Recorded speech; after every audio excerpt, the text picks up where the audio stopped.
How to Create a Glitch Monologues Season 28 Chapter 8. This is Season 28 of How to Create a Glitch in the Matrix Monologues Episode 8. In this episode, we will be talking about the formation of dissonant non-consensualities. Now, in past episodes, we talked a lot about how dissonant consensualities are created as a result of inhibited impulses, and described the consequences of those inhibited impulses as if they are expressed.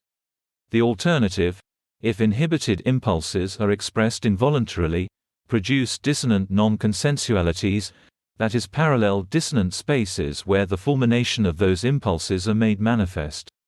These spaces extend outward from one's consensuality, generating a parallel reality which sometimes does not reflect the interior consensuality of the other participants. In effect, a dissonant non-consensuality may be fully real for the projecting individual, but part of a dissonant space for the other individual. In other words, let's say two people are talking, and one person, involuntarily says something which fundamentally changes the nature of the relationship. For example, let's say person A has feelings of love for person B, which they inhibit. Let's say that person A accidentally blurts out, "I love you." The emotion produces a dissonant space whereby the projection of person A, namely that person B, reciprocates the feeling, may not be a true representation of the consensuality of person B. In other words, person B, in some dissonant space, is projected to act out feelings of reciprocation. While in their consensuality, lacking that projection, they do no such thing. Which is to say that person A is generating what amounts to a false reality, which diverges from the consensuality of person B. From that point on, the consensual streams of the two individuals diverge, while periodically reconnecting during each consensual intersection.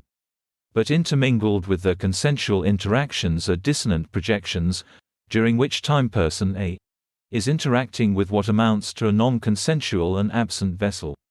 Thus, diverging consensualities generate intermingled dissonant non-consensual and consensual interactions.